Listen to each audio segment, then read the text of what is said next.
And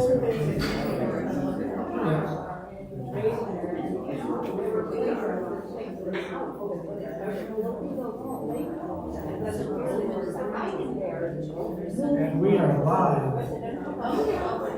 Good morning, everyone. Good morning. Welcome to Unity of Buffalo. Nice to see you all on this beautiful Sunday. Before we begin, please silence your cell phones. We have wonderful service planned today and some really special music. The opening song is going to be We Share the Dream of Peace. And then our wonderful Unity Choir is going to sing Only Love Can Do That. It's inspired by the words of Martin Luther King. And Ahnandhi will be leading the choir and the solo this morning. And Ahnandhi graduated from Bus State yesterday with a master's in education.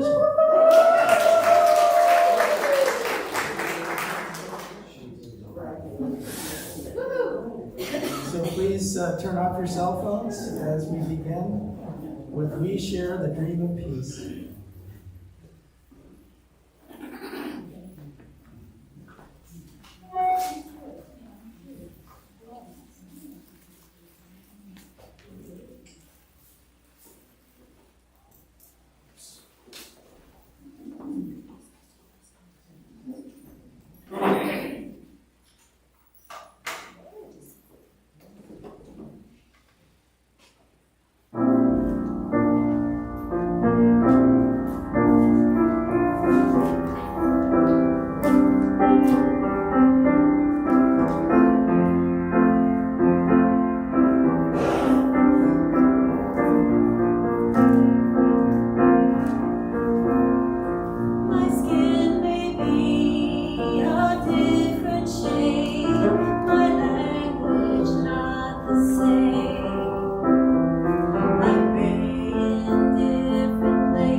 Okay. Turn it up. It is all the way up. It's all the way up, so I'll just talk Oh, about there it you now. go. Now, get right in the middle. We gotta eat it. Good morning. Good morning and welcome to our Unity of Buffalo Sunday morning celebration service. And welcome home. Welcome home to Unity of Buffalo. We are also welcoming our viewers that are watching us on YouTube Live and for the recording anytime after this morning. My name is Mary Beth Wollenschlager and I'm honored to serve as platform partner this morning. Let's begin with prayer as we focus right on our heart and breathe a little slower and a little deeper and become aware of the presence. The precious present. The precious present moment and the presence.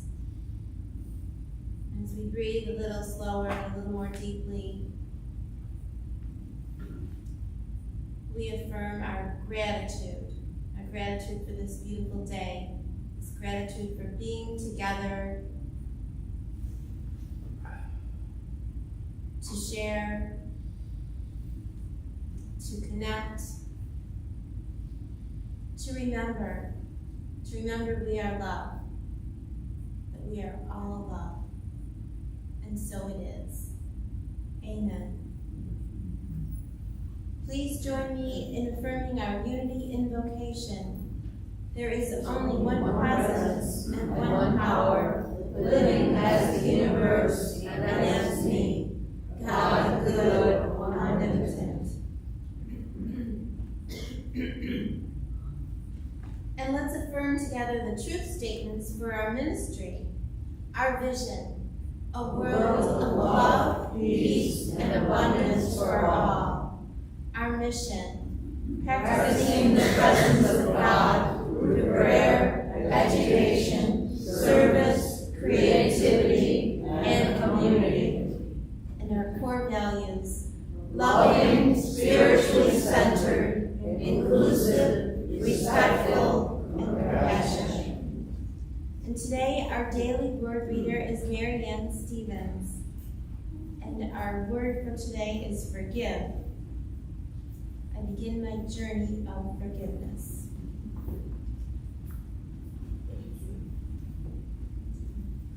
Good morning, everyone. Good morning. I begin my journey of forgiveness. Unforgiveness is a heavy bag of rocks I carry on my shoulders. When I drop the bag and begin to set the rocks aside, one by one, I embark upon a healing journey. God is with and within me on this journey as my constant support and strength. When forgiveness feels difficult, I need only return my attention to Spirit's constant, loving, and accepting presence within me. Reestablishing my conscious connection brings warm and welcoming acceptance. It is an important step in the unburdening process of forgiveness. I forgive others as well as myself, knowing each act of forgiveness increases my freedom to live a happy and fulfilling life. Bear with one another, and if anyone has a complaint against another, forgive each other. Just as the Lord has forgiven you, so you must forgive. Galatians 3:13.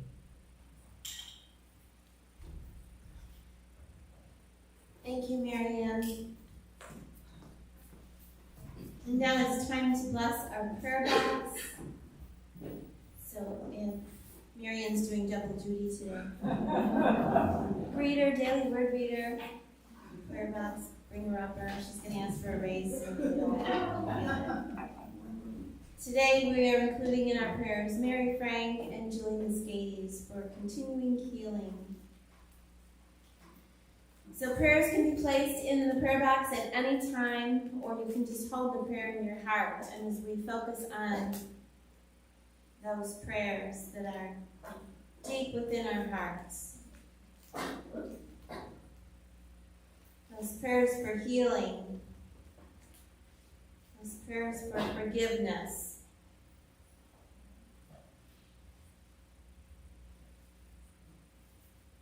Those prayers for releasing limiting beliefs, releasing separation,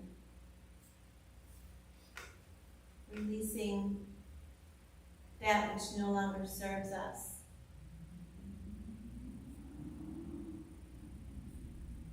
So we bless all the prayers in the prayer box and those prayers on our hearts and on the hearts of our loved ones.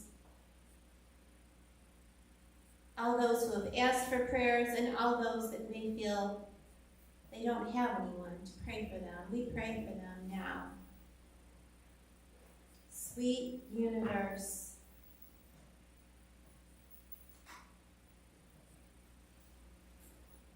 let us connect. Let us connect with our own divine nature.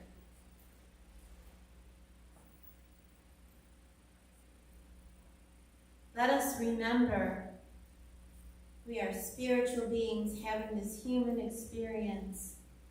And some days the human experience is more joyful than others.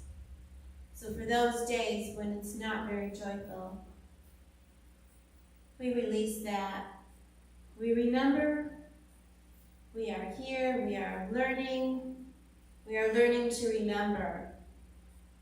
We are learning to remember our divinity so that we can create a world that works for all of us.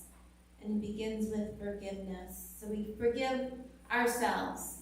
We hold ourselves with compassion and forgive ourselves. And then we forgive others. And we remember the truth. The truth is we are love. And so it is. Amen.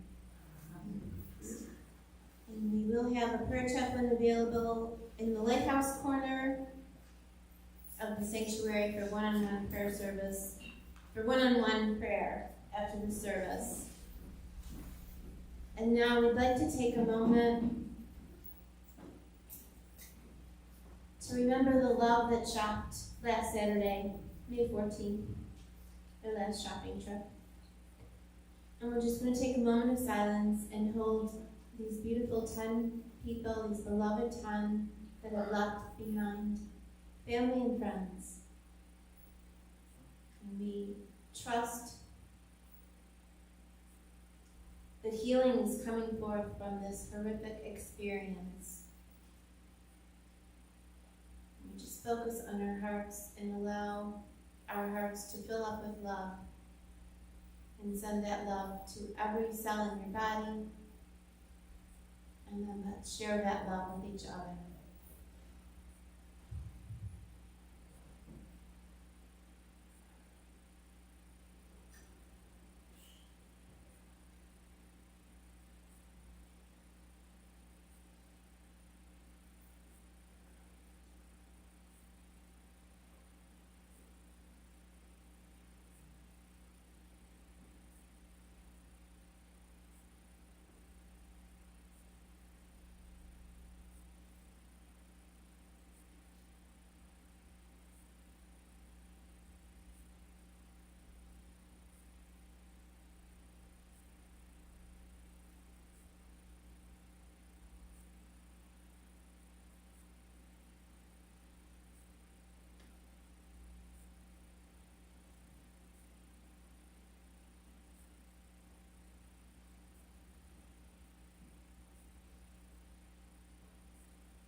We offer our condolences and our prayers to all of us because all of us were affected by this experience. And now, speaking of a world, creating a world that works for all, we invite Reverend Mary forward to share our Sunday lesson.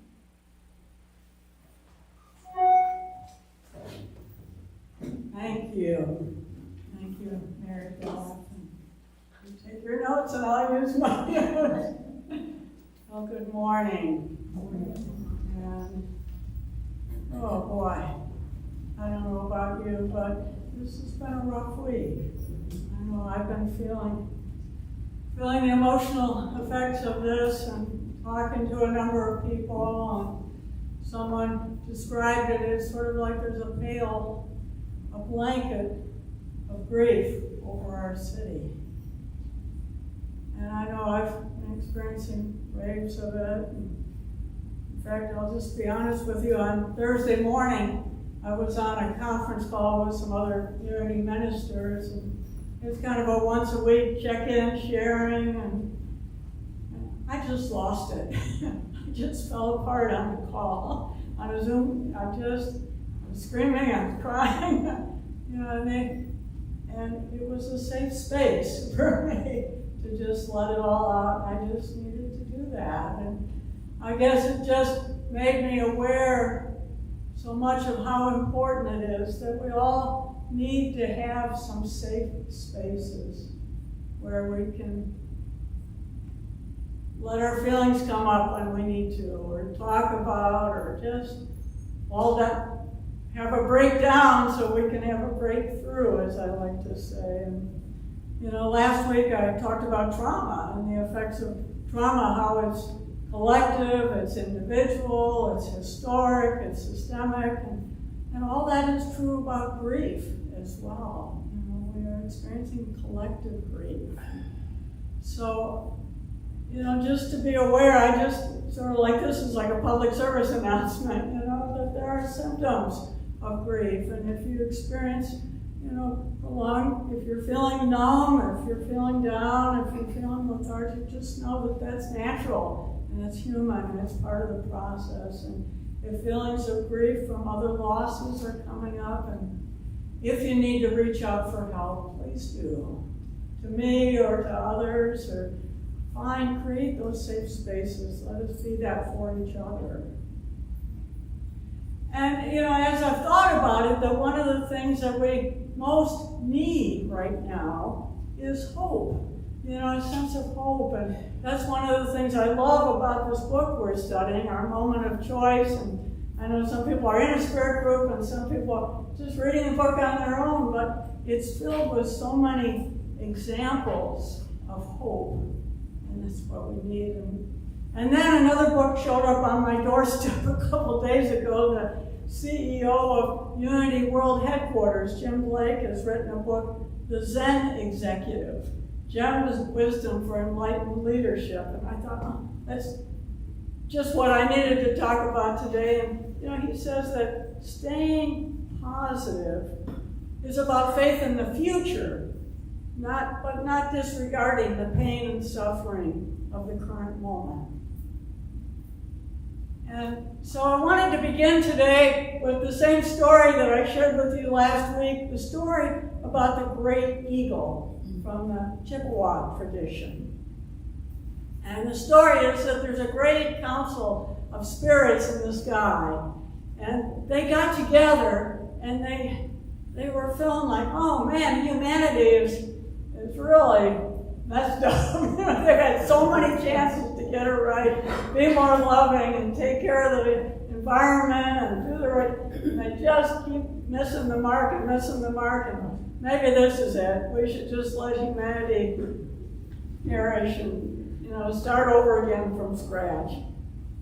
But the great eagle who flies over and soars around the planet saw so many good things that were happening. Saw the goodness and love in people's heart, that the great eagle came to the council of spirits in the sky and pleaded with them and said, oh, but there really are a lot of people with goodness in their heart and are doing the right thing.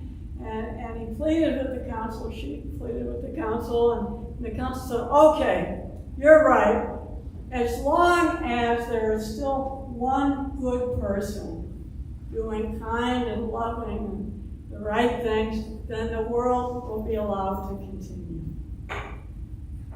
And so I thought, and I've been doing these Qigong exercises where we lift up our wings, and I thought, well, that's what all of us, I honestly feel like I don't know if I've ever met anybody who didn't have a desire to be that one good person.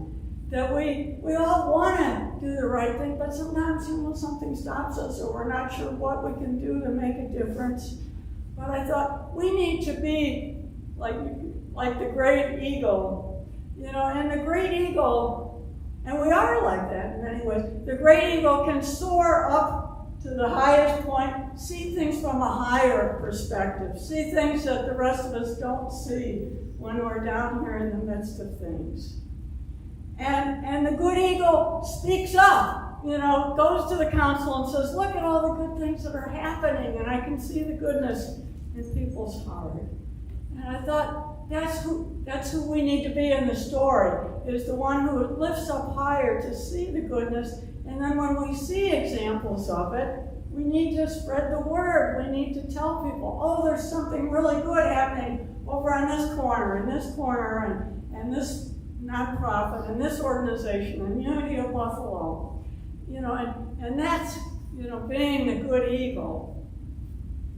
But then I kind of pondered, well, why? What is it that kind of stops me from doing more?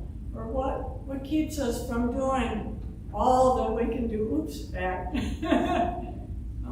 Thank you, Christy. That's where I need your help. I thought, well, what is it?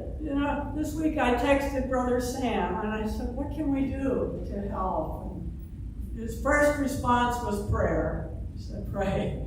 And he said, you're doing it. And he said, he will pass on the word to the person that's coordinating support that Unity wants to help, and they'll let us know how we can contribute. But I thought, well, what else is it that sort of keeps us sometimes from not doing something a little bit more than what we're already doing to make a difference? And I think maybe hope is part of it. Feeling like, well, maybe will anything that I do make a difference? I thought about, well, sometimes practical ideas. Sometimes I don't know what I can do. What can I do other than maybe write a check to an organization? What else? I thought, well, maybe support from others. Sometimes I don't want to be doing it alone. If I can be with a group of people doing something to make a difference.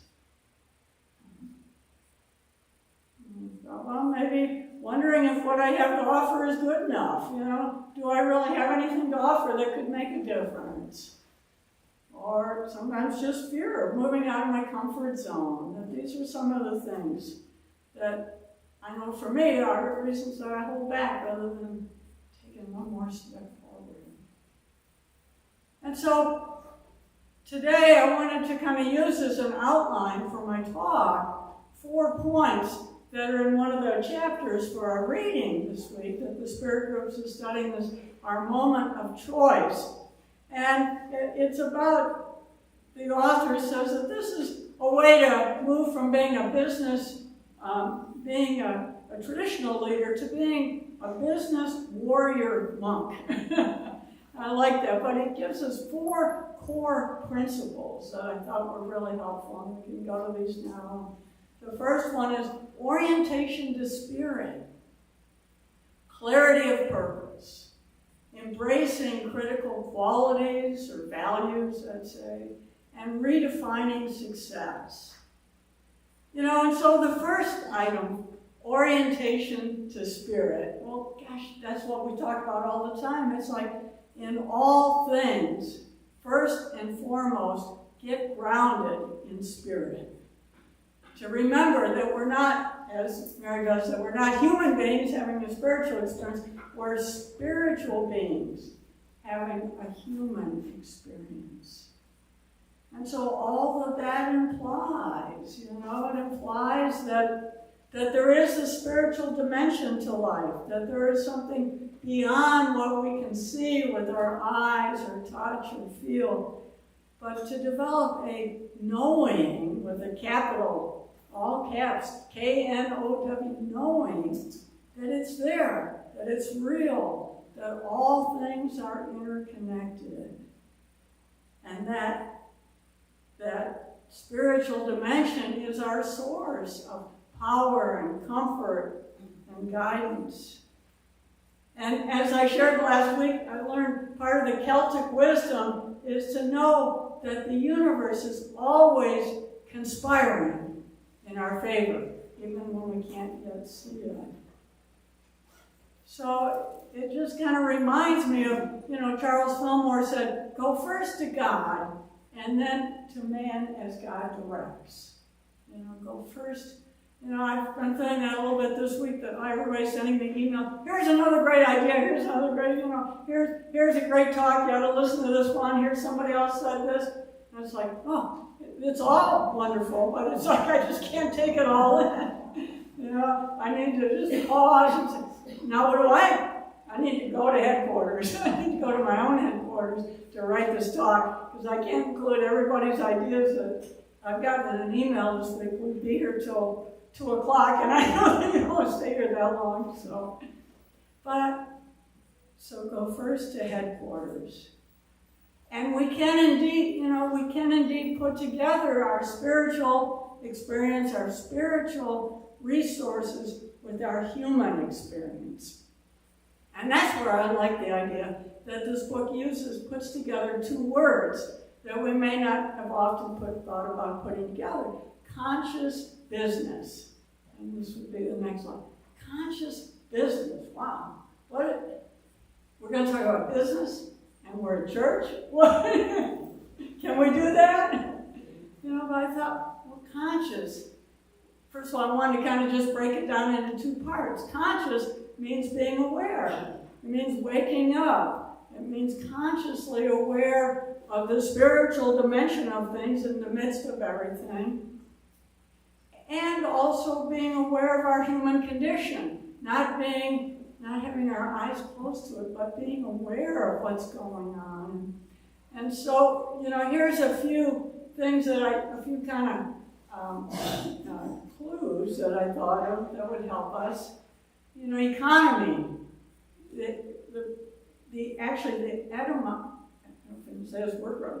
Etymological. Somebody say that 3 times and stand on one foot. The meaning of economy, it actually has to do with taking care of the home. And I think of our home, it's not just the place where you sleep at night. Your home is the planet. Your home is the community. Your home is, this is our spiritual home. So economy is being aware of doing things that take good care of, that we're a good steward of all the things that we consider our home. And so, guess what? I'm going to give you 2 assignments this week, 2 jobs. And one of them, I'm going to tell you, some of you might be thinking, oh, we're talking about business, and I'm not a CEO of a big company, Well, guess what? I decided that you are all CEOs. You know what that means? Chief Enlightenment Officer. You are the Chief Enlightenment Officer of your own business enterprise. Your own life. You all have some money, something. You manage resources, time, attention, your home, your car, if you have a car, you are the Chief Enlightenment Officer of the Reverend Enterprises, of the Ahnandhi Enterprises, Mary Masters Enterprise, And so what does that mean to bring an enlightened consciousness to everything that we do? And I love that Jim Blake, the Unity CEO, he says, spiritual activities can be anything that we do with a spirit consciousness, which means a sense of love and service and kindness. Any job, any task, any activity can be made spiritual. That there is a great power in, it's not what we do, it's how we do it. And putting the spirit into things, that has to come through us. It comes from deeper inside you, but it comes through us. So that's one of your jobs. is to be the chief enlightenment officer of their own enterprise. And then, conscious business to me also, makes me think that being clear about the distinction between intent and impact. So often we have the best intentions in the world, but we're not aware of the impact that it has. And so being conscious means learning and being more aware of what is the impact of, plastic bottles and soil and environment and systemic racism, and we're all well-intended, but there are things that we're not even aware of that are having an impact. So those are some of the things about stepping into, and I'm seeing this so much in a lot of companies and in our community that are stepping up to being more, socially conscious. Is this where we have the picture from Delta Sonic? Oh no, that's a different one. I'll say that for later. But there's just, everywhere you look, almost every company has issued, or a lot that I've seen, have issued some kind of statement about what happened on May 14th, the tragedy and the shooting, and are making some kind of commitment to do something that will help make our community better or to respond to the need. So the next category, the next thing that this author talks about is clarity of purpose. To know, what's my purpose here? What can I do? And basically the short is how can I serve? Whatever's showing up in the world, how can I be of service? And Jim Blake in this book, I was really moved by his introduction. He talked about he grew up with a father who, he said he realizes now had undiagnosed PTSD symptoms and was really harsh in his verbal. He treated Jim and the children like they were in the military, and was very harsh and he used fear and intimidation as a leadership style. And some of us have maybe experienced that at different times, but so it put him on a search later in life for there's got to be a better way. There are other ways to provide leadership, and part of it is servant leadership. To be of how can we be of service to others?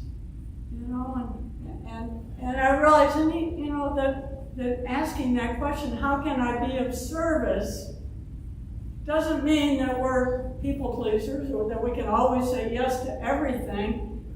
I kind of like it down at Lilydale where they often say, I'm being of service to spirit, or I want to be of service, serve what is the highest and best that can be created here or that's seeking to emerge, and that's what I want to say yes to. And so there's a lot of ways that we can answer that question. We can just say, how can I use my gifts? What do I have to offer here? What can I share?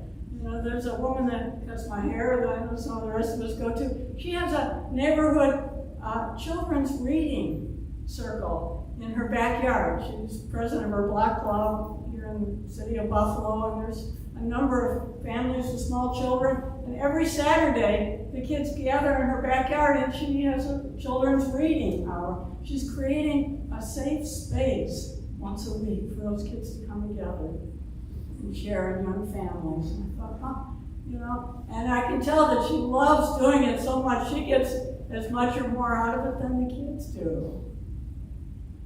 And then I thought, gifts, gifts that we have to share. There's one of the things we need now more than ever are the arts. Music, and art, and dance, and writing, all those things. And I saw that the Elmwood Village Association, that they do this thing called the Porch Fest, where people perform music on the porches of people's houses, and you can walk around the neighborhood and enjoy the music.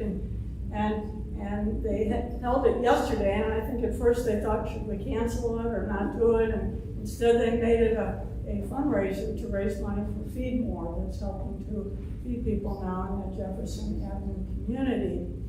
But they put out an email, and they included this quote from Leonard Bernstein that I found to be very powerful. I guess in 1963, in response to the assassination of President John F. Kennedy, the legendary conductor and composer gave a speech in which he concluded with these words. He said, "We musicians, like everyone else, are numb with sorrow at this murder and with rage at the senselessness of the crime. But this sorrow and rage will not inflame us to seek retribution. Rather, it will inflame our art. Our music will never again be quite the same.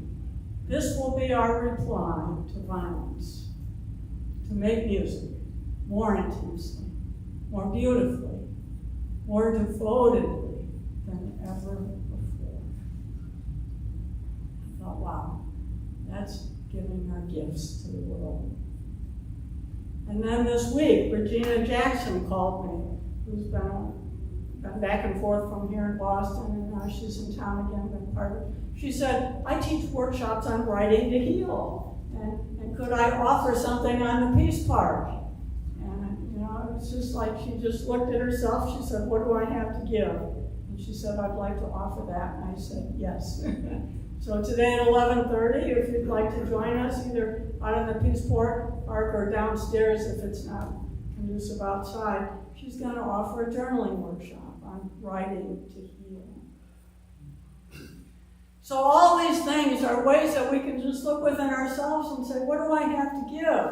What can I share? What would make a difference? And then, there's the issue of money. What's money got to do with this? And I love what Jim Blake says. He says, the desire to succeed and to make money within a mission-driven and spiritually based organization is not wrong or corrupt or even misguided. And there's a chapter in our book, our reading for this week, about how we need to develop a new consciousness of money. I used to have a book I had years ago, Money is My Friend.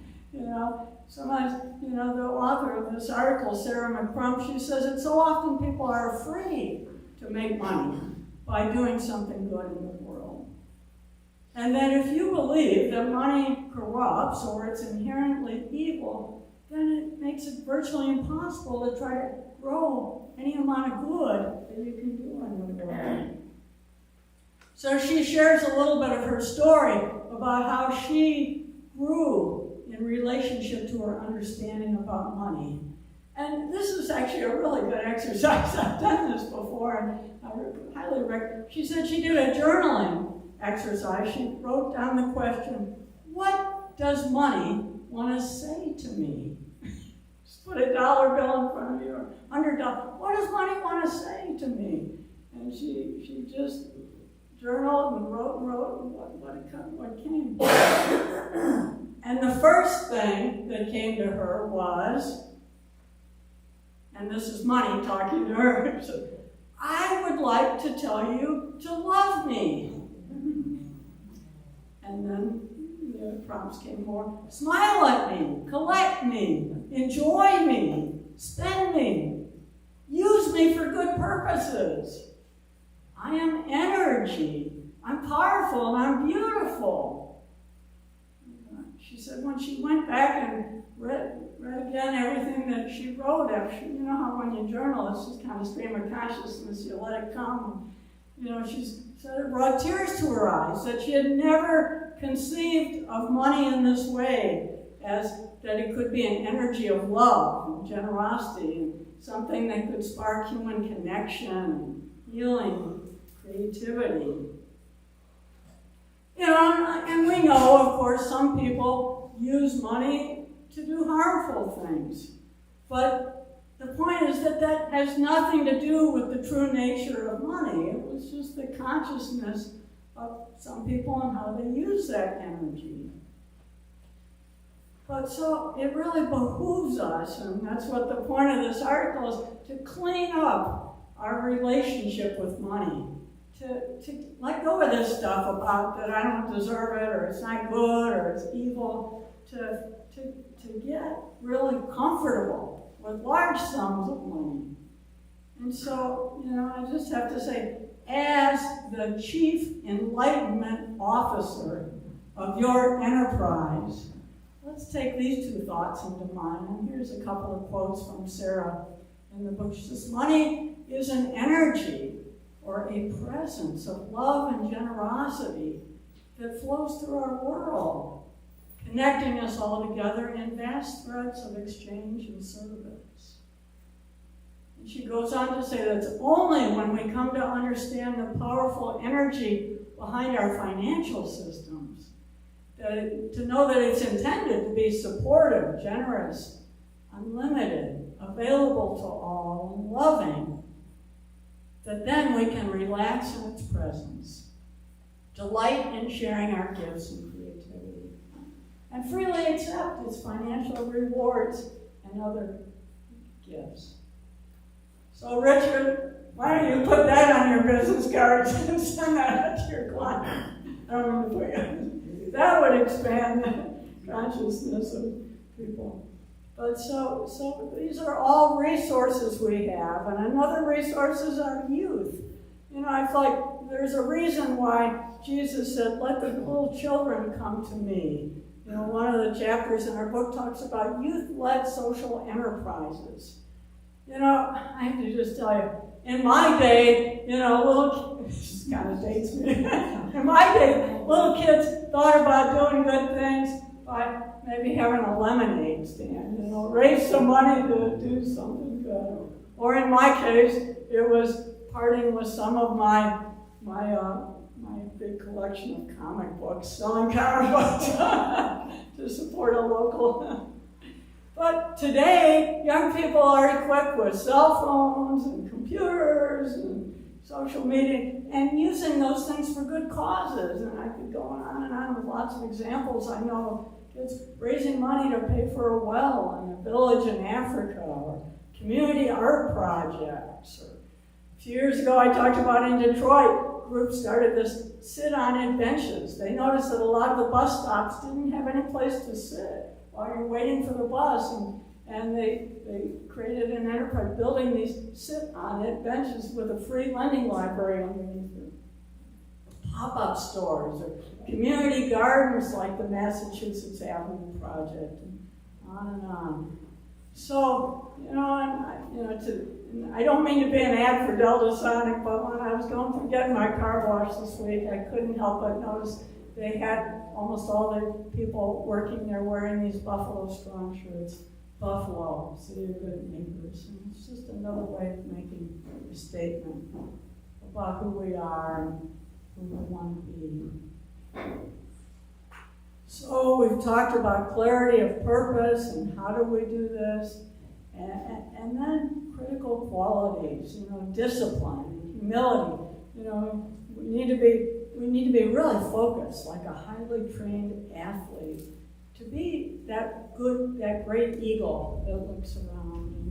And these were some qualities the author suggested. But I thought I would add to this list, and probably he would agree, is forgiveness. Our daily word for today. Forgiveness increases our freedom to live a happy and fulfilled life, but also to make a contribution to the world. And another moving experience I had today was talking with a woman, African-American woman that attends an African-American church, and her telling me about their experience of praying for everyone involved and praying for the shooter for forgiveness. I just feel like, can you imagine the strength? And she just said to me, as hard as it was to do, we just have to do it. We wouldn't be true to what we believe if we didn't believe in praying for forgiveness for everyone.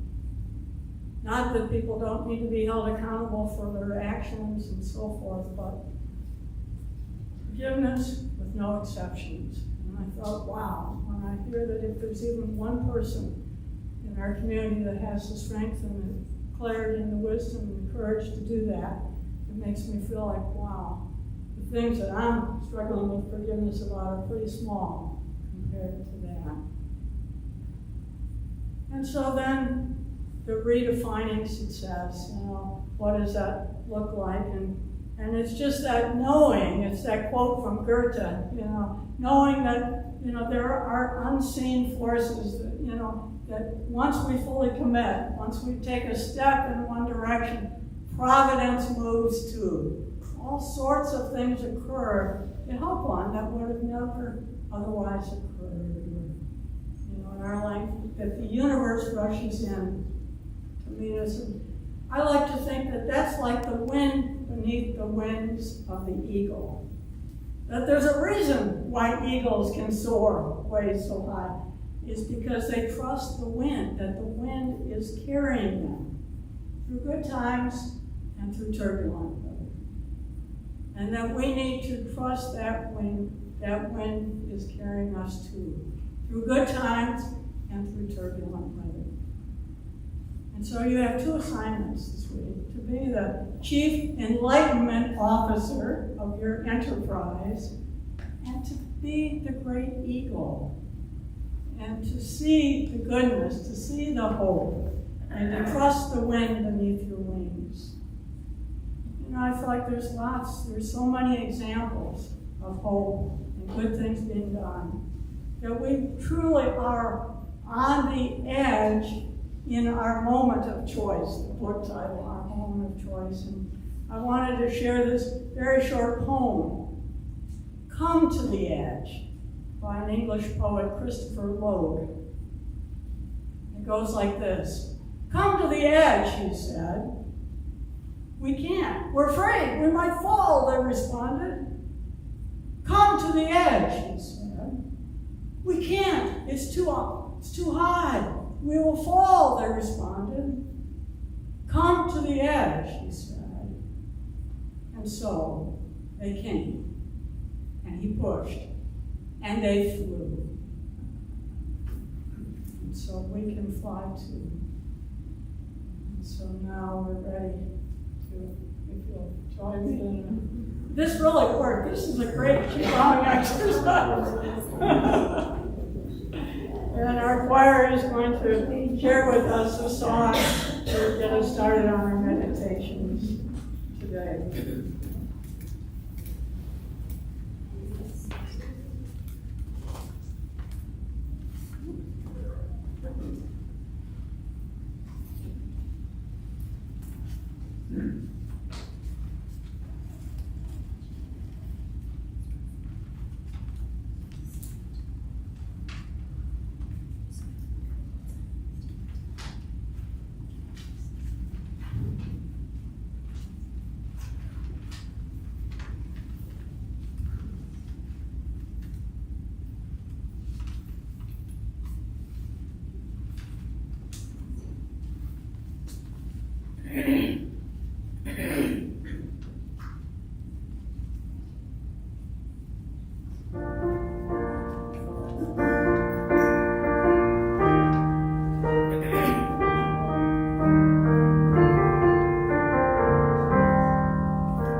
And we're ready to fly. We're ready to set down that heavy bag of rocks that the Daily Word talked about. To choose love. To choose forgiveness. To choose life. So I invite you to gently close your eyes.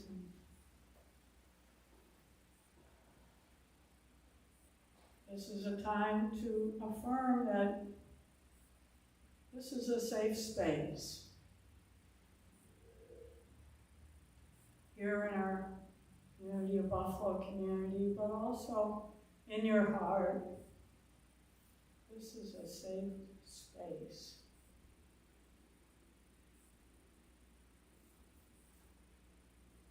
To know that we are in the world, but not of the world. That we are meant to soar like the eagle, to see things from the highest perspective,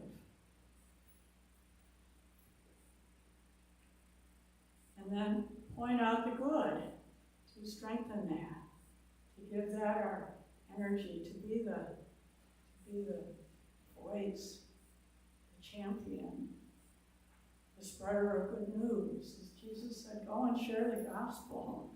Go and share this good news of your experience. So let us take a few moments now to give thanks for the good news within us, the good news around us, the good news that we have to share.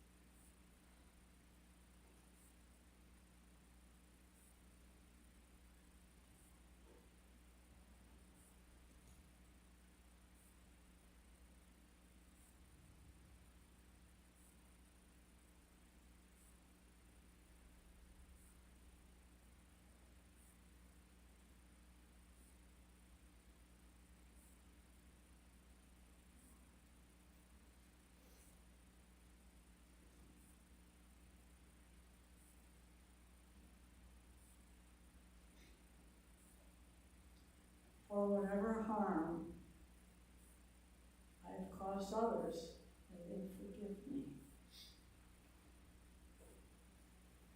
For whatever harm others may have caused me, may I forgive them.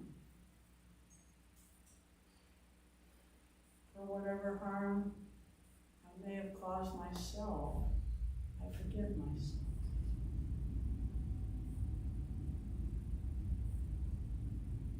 And we let love do the work, for only love can do that.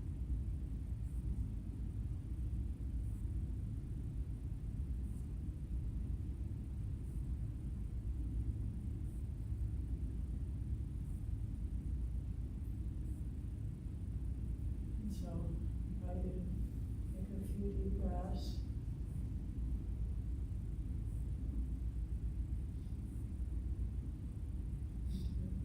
Once again, this is a safe space. All is well. And healing is happening. Thank you, God. Amen.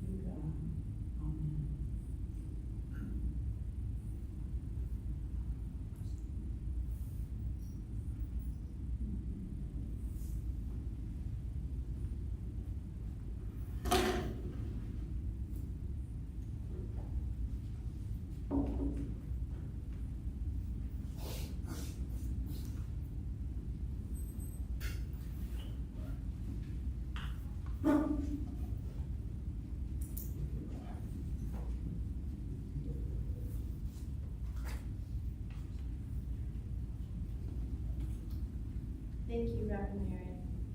This is a safe space. This is a safe space. We're grateful to be here. And now it's time to welcome any newcomers. I don't know if anybody is here for the first time, but if you are, welcome. Please see one of our greeters, and they will have a special surprise for you. And we look forward to connecting with you after the service. And now it's time to practice generosity. Our love offering time is an opportunity to contribute to the vision and the mission of our ministry. One of the ways you can think of our giving to Unity of Buffalo is that it is giving to support the energy and the consciousness that we want to see more of in the world, to show our appreciation for the work of our ministry that is helping to create a world of love, peace, and abundance for all.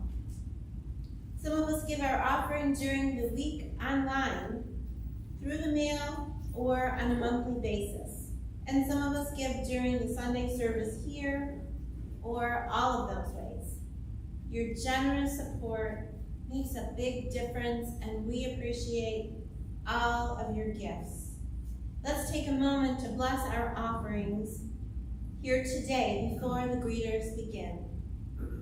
Please hold your gifts in your hands and join me in blessing the gifts that we share today and all the gifts received throughout the month, both online and in the mail.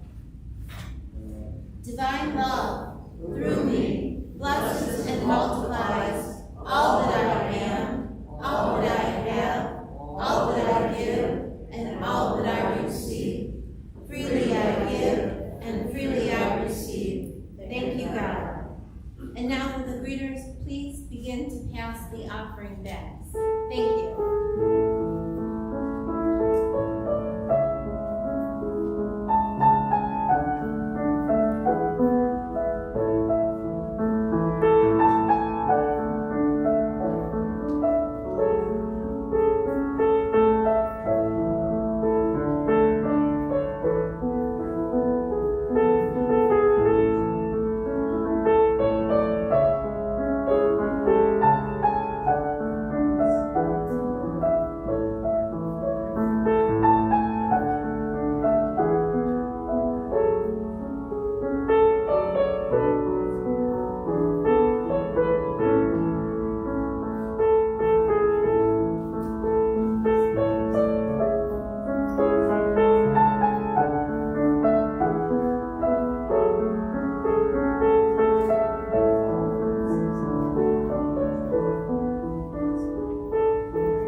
Thank you, God. Amen. And we bless these gifts with our love and our gratitude. Amen.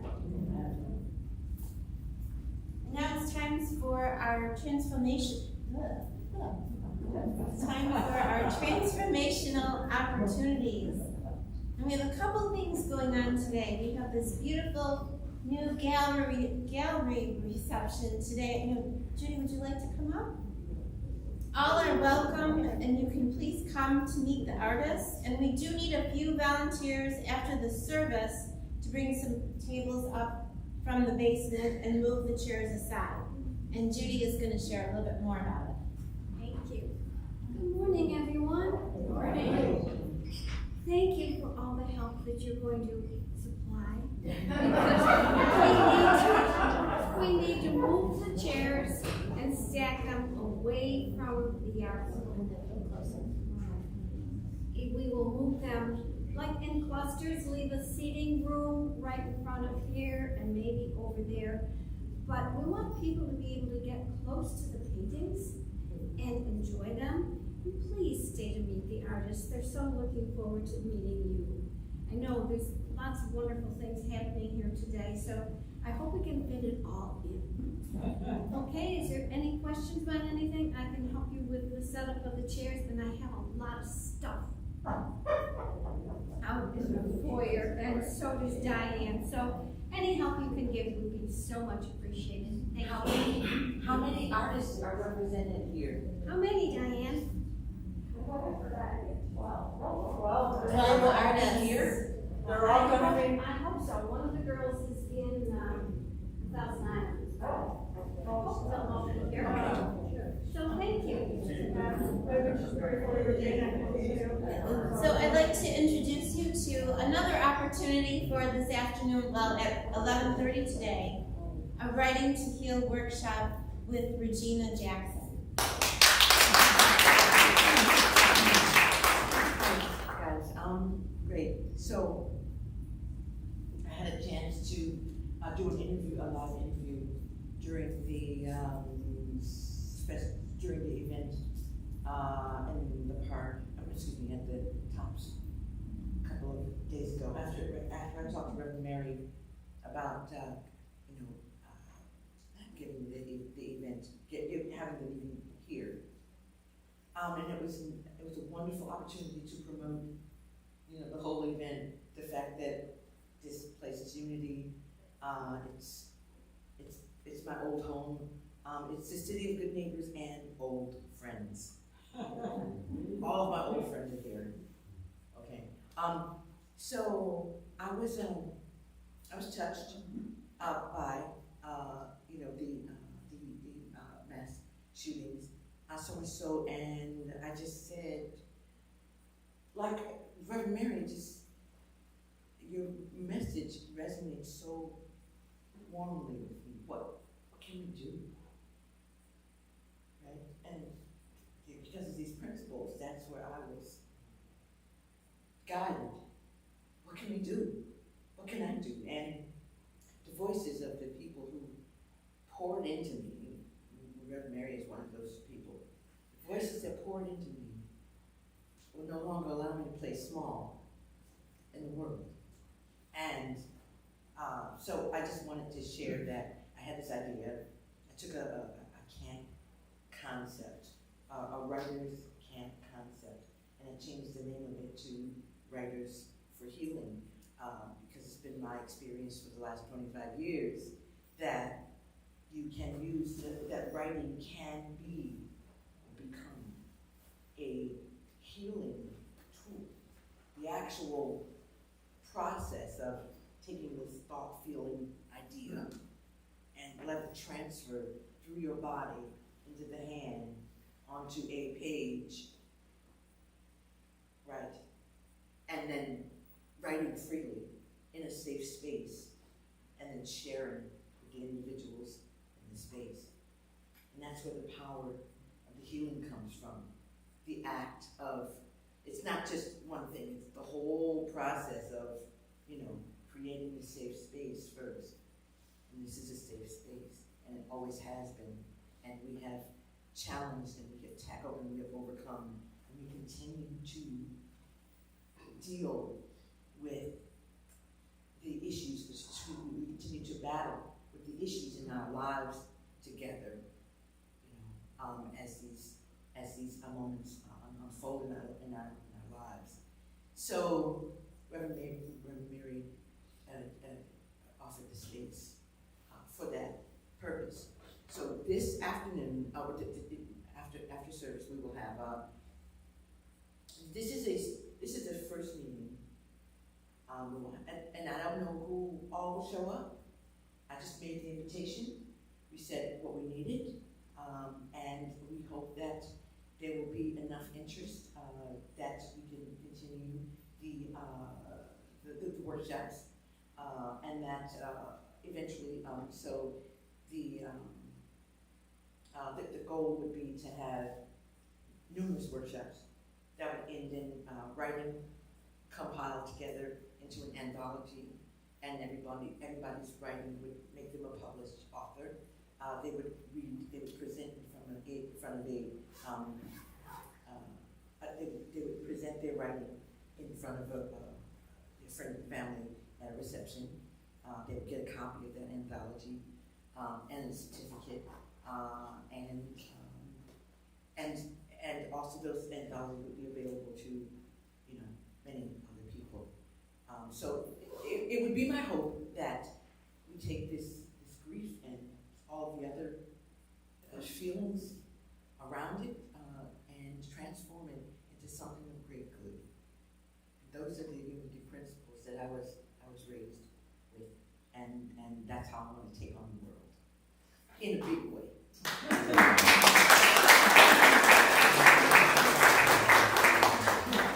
Thank you, Regina. I have two questions for you, Regina. I have two questions about the workshop. The first question is, it's writing to heal. So you mentioned presenting it and being part of an anthology. Are people welcome to just come and try it out first before they decide that they have to present? Absolutely. So make it open. Absolutely. Absolutely. Come, listen, watch, hear, participate or not. But your presence is you'll gain something if you just come, right? And you can see better. And Regina, is there a way that people can come to that and come to since we do have these two beautiful events going on, is there a way that they can kind of start downstairs and come up here and look at the art and then come back down? Is there a way that we can, like Judy said, that we have time to incorporate both? Is there a way we can figure that out? Yes. Mm-hmm. And how long do you think the workshop's going to run? 2 hours?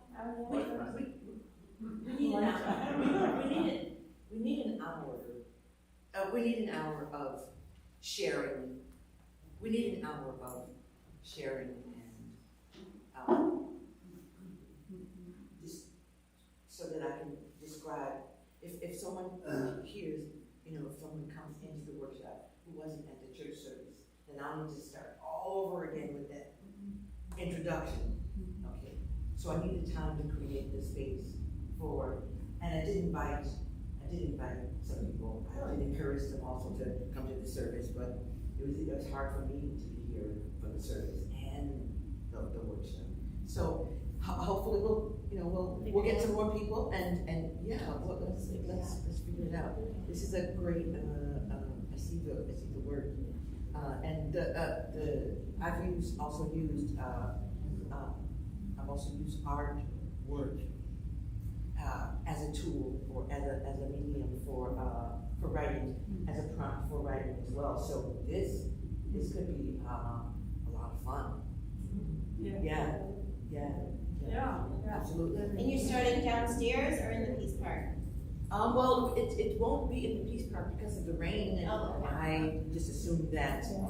We'll probably be downstairs in the small workroom. And the reception's scheduled to go noon to 2, so there'll be time for you to take a break before workshop. We'll come up here. Right. Yeah. I think we can do both. That's Okay. what I was hoping. Okay. Yeah. Thank you, Regina. Thank you. Thank you, Judy, and your choice today. Hopefully you can do both. Okay. So also I wanted to share that we are developing a prosperity plan for our ministry. And Annabelle Ludwig and Reverend Mary were part of a workshop last Wednesday morning, and they learned a lot. It will be repeated this Thursday evening at 6:30. So if they want information on that, See me. see Reverend Mary, or is it going to be in our community newsletter maybe? Or Yeah, it's an online webinar. It's an online webinar, Flyer so- on the table. Okay, all right. And then next Sunday, because of the Buffalo Marathon, and it's a marathon to get here physically, we're not going to do that marathon. We're going to just turn on our computers and do the service on Zoom, just next Sunday, because Delaware Avenue will be closed. No choir rehearsal next Sunday and June 5th, and we'll let you know when the next one will be. And we're going to do Friendship Hour once a month, starting in June. And June 12th is going to be an extra special. Can you guys get together? I want to do something. There's going to be an extra special event because next Sunday, these two beautiful people will be joined in marriage. So let's bless my